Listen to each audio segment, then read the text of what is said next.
the way, way back. Our neighborhood was lousy with station wagons in 1968. Nearly every home had one of those Detroit steel behemoths hogging the driveway. The mom directly across the street had a shiny new tan one parked in the driveway of her immaculate Airsats Colonial 3 and 2, always perfectly clean and smelling of pine sol and juicy fruit gum. Like nearly every other wife on the block, she was a stay-at-home mom with 2 high school-aged kids that we, the neighborhood gaggle of elementary schoolers, rarely saw. My best friend's mom, with her brood of 4, drove an older, more beat-up version clad in oxidized blue paint. While Pine Sol Mom rarely allowed someone else's kid into her car, Linda's mom ferried the whole damn neighborhood around. No matter where we went, it always seemed like a grand occasion. Her station wagon was an enchanted vehicle, able to carry more people inside than it appeared to hold from the outside. Its interior always accommodated a couple more kids, inner tubes, picnic baskets, or the occasional dog with ease.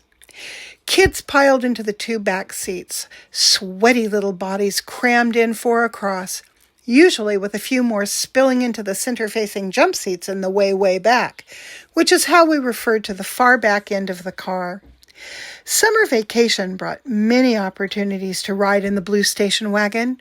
I especially loved going to Lakeside, an outdoor entertainment venue, for a summer afternoon of swimming in the Olympic-sized pool.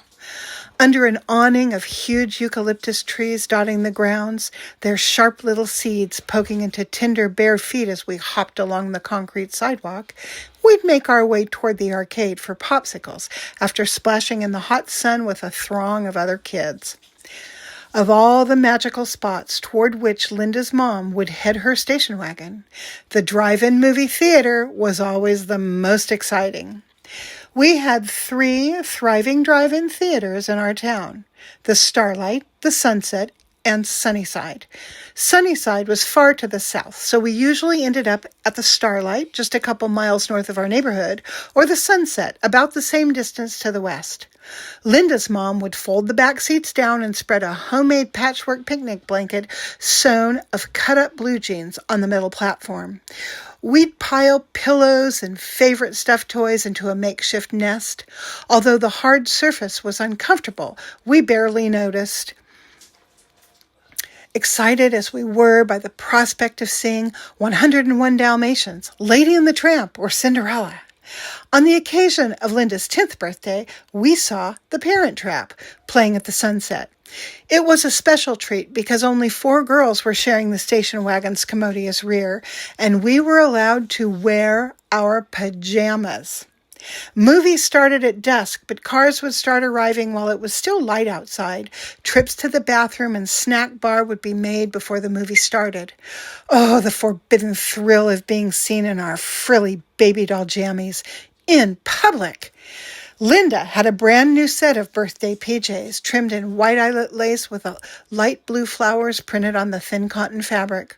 Her mother, ever thrifty, made a lot of her girls' clothing, but these daring baby doll pajamas were store-bought from Kmart. I begged and pleaded with my mother to take me to Kmart too, so I could buy a matching set. Mama relented at the last minute, and I barely had time to get home and yank them on, all stiff and scratchy from the package, before we left for the movies. My memories of that night are a little jumbled. I remember prancing around at the snack bar, showing my fetching baby doll set to what I hoped was great effect, before running back to the car with a huge tub of popcorn. The hard metal platform was cool against our bare legs, where the denim picnic blanket had bunched and shifted beneath us. We squirmed like puppies, paying less attention to the movie than to each other, whispering the things young girls whisper between themselves in small groups and tight spaces. Our whispers erupted from time to time into shrieks of laughter, which brought us admonishments and threats of being driven home if we couldn't keep it down. But the threats were half-hearted, and we knew it. This was Linda's night, and by extension, ours too.